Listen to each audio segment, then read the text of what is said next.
আমার বেকারির সবথেকে বিক্রি হওয়া কেকের মধ্যে আরও একটি ফ্রুট কেকের রেসিপি তোমাদের কাছে শেয়ার করছি। আর এই কেকটা স্বাদে গন্ধে একদম অতুলনীয়। এক একটা বাইট জাস্ট মুখে দিলেই কিন্তু সম্পূর্ণ, এটা একদম কমার্শিয়াল রেসিপি। এই রেসিপির সাহায্যে কিন্তু তোমরা চাইলে বিজনেসও করতে পারো। আর আজকের ভার্সনটা থাকছে ডিম দিয়ে। কিছুদিন আগে তোমাদের কাছে এগলেস ফ্রুট কেকের রেসিপিটা শেয়ার করেছি। তো আজকে দিনে একদম সকাল সকাল রেডি হয়ে গেছি। এই দিন ছিল প্রচুর অর্ডার। তো 10 থেকে 12টা অর্ডার ছিল, তার সাথে এই ফ্রুট কেকেরও অর্ডার ছিল। এখানে বিভিন্ন ধরনের ড্রাই ফ্রুট কেটে নিচ্ছি। তো এখানে যে আমন্ডটা আমরা ব্যবহার করব সেটা কিন্তু অবশ্যই 3টে স্লাইসে কেটে নেব। আর কাজু বাদামটাও ছোটো ছোটো করে কেটে নিয়েছি, কিশমিশ কেটে নিচ্ছি, আর এর সাথে সামান্য পেস্তা কুচি অ্যাড করব। সমস্ত ড্রাই ফ্রুট কতটা কোয়ান্টিটিতে ইউজ করেছি আমি ডেসক্রিপশানে মেজারমেন্টটা দিয়ে দেবো। আর তার সাথে তোমাদের কাছে আজকে কাপ মেজারমেন্ট করে পুরো রেসিপিটাই শেয়ার করছি। আই হোপ আজকের রেসিপিটা কিন্তু তোমাদের খুব ভালো লাগবে। তো প্রথমে চলো ময়দাগুলো মেপে নেব। একটা ডিমের মধ্যে আমরা ব্যবহার করব 1/3 কাপ অ্যান্ড 1 টেবিল স্পুন ময়দা। মানে একটা ডিমে টোটাল 50 গ্রাম করে ময়দা লাগে। তো এই প্রসেসটাই দুবার করব, মানে এখানে 2/3 কাপ ময়দা আর 2 টেবিল স্পুন ময়দা দিলাম। আর যদি গ্রাম মেজারমেন্ট করি তাহলে টোটাল 100 গ্রাম। আর এখানে বেকিং পাউডার দিয়ে দেবো 1 টিএসপি। এরপর এর মধ্যে দিয়ে দেবো বেকিং সোডা 1/2 টিএসপি। সমস্ত কিছু মেজারমেন্ট আমি ডেসক্রিপশানে দিয়ে দেবো কাপ এবং গ্রাম। কর্নফ্লাওয়ার অ্যাড করব 1 টেবিল স্পুন, একদম ভরে এখানে কিন্তু কর্নফ্লাওয়ার অ্যাড করছি। সেকেন্ড আমরা দিয়ে দেবো ভ্যানিলা পাউডার। ভ্যানিলা পাউডারটা দেবো 1 টিএসপি। ভ্যানিলা পাউডারটা অবশ্যই অ্যাড করো, তাহলে সেই কেকের গন্ধটা কিন্তু খুব সুন্দর আসবে। এরপর মিল্ক পাউডার অ্যাড করে দিলাম 1 টেবিল স্পুন। এখানে কিন্তু 2 টেবিল স্পুন দিলেও কিন্তু কোনো অসুবিধা হবে না। এরপর দিয়ে দেবো 1 চুটকি লবণ। এখানে যারা সল্টেড বাটার ইউজ করবে তারা লবণ ব্যবহার করবে না। আমি যেহেতু এখানে সাদা বাটার ব্যবহার করছি তার জন্য লবণটা ব্যবহার করলাম। শুকনো উপকরণগুলো চেলে নেব। আর এখানে চাইলে কিন্তু তোমরা আমুলের সাদা বাটারটাও ব্যবহার করতে পারো।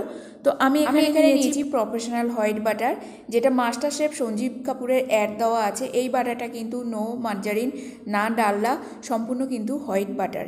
এই বাটারের সাহায্যে আমরা রান্নাও করতে পারি। আর এখানে বাটার ব্যবহার করছি 100 গ্রাম। প্রথমে 100 গ্রাম বাটারটা একটা বাটির মধ্যে নিয়ে ইলেকট্রিক বিটারের সাহায্যে বিট করে নেব।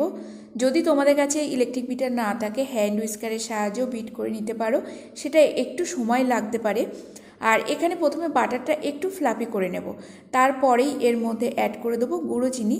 তো গুঁড়ো চিনিটা প্রথমে অ্যাড করব 2/4 কাপ অ্যান্ড 2 টেবিল স্পুন।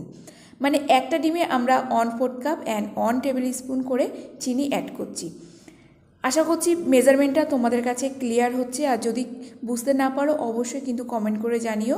যতটা মেজারমেন্ট ইউজ করছি সমস্ত কিছু ডেসক্রিপশানে দিয়ে দেবো। আর এইভাবে যদি প্রতিটা মেজারমেন্ট ঠিকঠাক থাকে তাহলে কিন্তু একটা ফ্রুট কেক বা পাউন্ড কেক কিন্তু খুব সুন্দরভাবে ফুলে ওঠে। আর এই কেকটার মধ্যে কোনো রকম কেক জেল ইউজ করছি না। যাদের কাছে ধরো কেক জেল নেই তারা কিভাবে ইউজ করবে সেই পদ্ধতিটাই তোমাদের কাছে শেয়ার করছি। কেক জেল ছাড়াও কিন্তু বাটার কেক বা ফ্রুট কেক কিন্তু খুব সুন্দর ফুলে ওঠে আর ভেতরে টেক্সচারটাও খুব সুন্দর আসে। আর এখানে চিনিটা অবশ্যই তোমরা গুঁড়ো চিনি ইউজ করবে। যদি গুঁড়ো চিনির পরিবর্তে তোমরা কিন্তু এখানে ব্রাউন সুগারটাও ব্যবহার করতে পারো।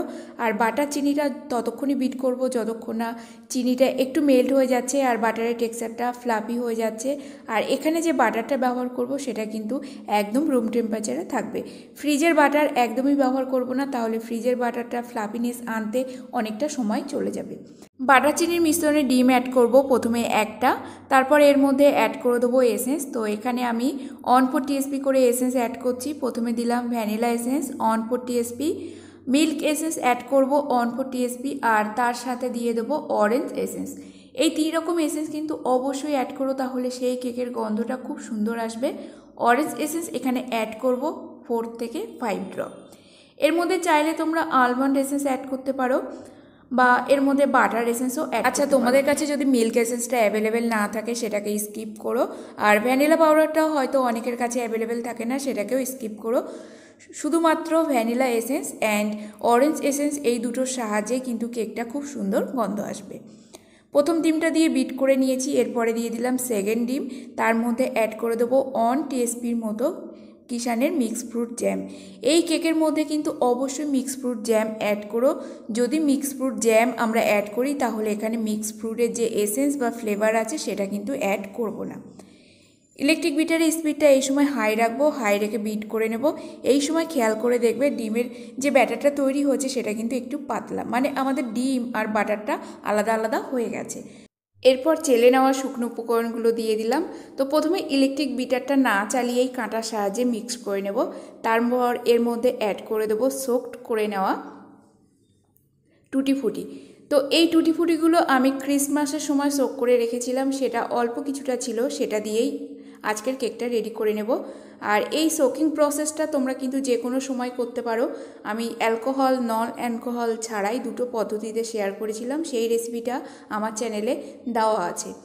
আর এখানে যে সোকিংয়ের যে ফ্রুটগুলো আছে সেটা কিন্তু জলটা ঝরিয়ে নিয়েই দেবো, বা তোমরা ছাঁকনির সাহায্যে কিন্তু ফ্রুটের জলটা সম্পূর্ণ ঝরিয়ে দেবে। এর মধ্যে যেন কোনোভাবে জলটা না যায়, তাহলে কেকটা ফোলার পর একদম মাঝখানটা কিন্তু বসে যাবে। এরপর কেটে নেওয়া ড্রাই ফ্রুটগুলো এক এক করে অ্যাড করে দেবো। আর কিশমিশ যতটা কেটে নিয়েছি সমস্তটাই কিন্তু কেক ব্যাটারের মধ্যে দিয়ে দেবো। কিশমিশ কিন্তু কখনো আমরা ড্রাই ফ্রুটের সাথে উপরে ছড়িয়ে দেবো না, তাহলে বেক করার সময় কিশমিশগুলো পুড়ে যাবে। সমস্ত রকম ড্রাই ফ্রুট দেওয়া হয়ে গেলে ইলেকট্রিক বিটারের সাহায্যে বিট করে নেব একদম লো স্পিডে। আচ্ছা, এখানে যদি আমরা ড্রাই ফ্রুটের ব্যবহারটা না করি তাহলে কিন্তু এটা হয়ে গেল বাটার পাউন্ড কেক। পাউন্ড কেকগুলো এইভাবে রেডি করে।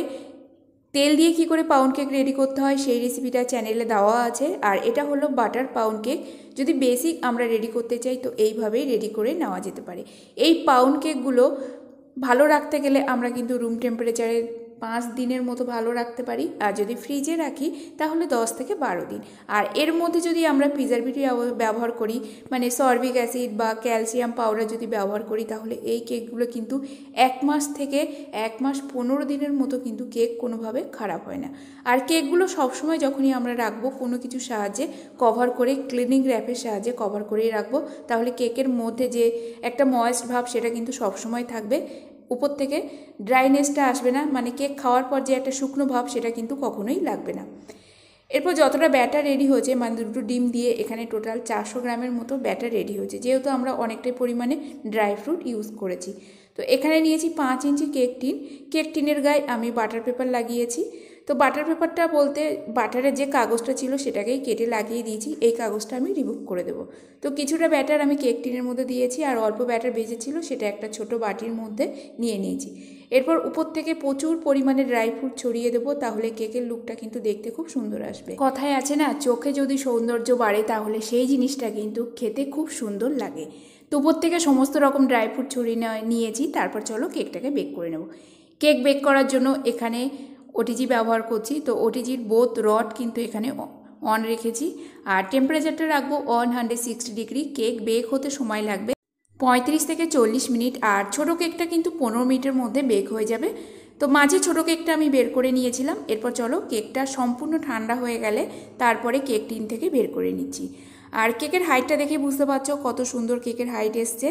আর বাটার পেপারটা এরপর কেকের গা থেকে বের করে নেব, কারণ বাটার পেপারটা আমি এখানে রাখছি না, সেই জন্য আমি বাটারের যে কাগজটা ছিল সেটাকেই কেক টিনের গায়ে লাগিয়েছিলাম।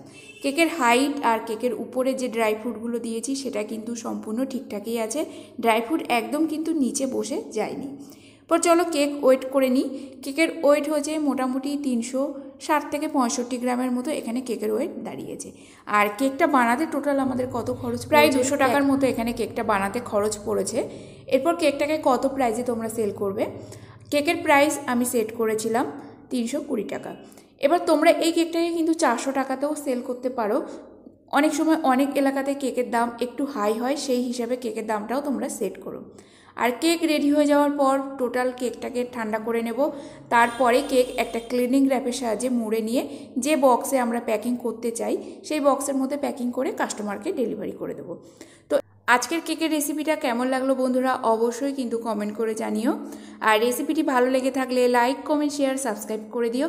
তার সাথে আমার রেসিপিটা প্রচুর শেয়ার করো। তোমাদের একটা মিষ্টি কমেন্ট পেলে কিন্তু সারাদিনটা খুব ভালো লাগে। একটা ভিডিও আপলোড করার পর যখন তোমাদের ছোটো ছোটো কমেন্টগুলো পড়ি সেই কমেন্টটাই কিন্তু একটা পুরস্কার হিসেবে পাই। তো এখানে কেকটাকে একদম প্যাক করে নিয়েছি, কেকটা ডেলিভারি করে দেবো। এবার যার জন্য কেকটা ডেলিভারি করেছি সেই পিকটা কিন্তু আমি কেক ভিডিওর লাস্টে লাগিয়ে দিয়েছি। 8 মাসের একটা বেবির জন্য কেকটা রেডি করেছিলাম, তার 8 মাসে পড়েছে। আর একদম 1 মাস থেকে 8 মাস পর্যন্ত প্রতিটা কেক আমি ডেলিভারি করেছি, প্রতিটা ডিজাইনও কিন্তু তোমাদের কাছে শেয়ার করেছি। তো আজকের মতো এখানে শেষ করছি, দেখা হবে নতুন একটা পর্বে।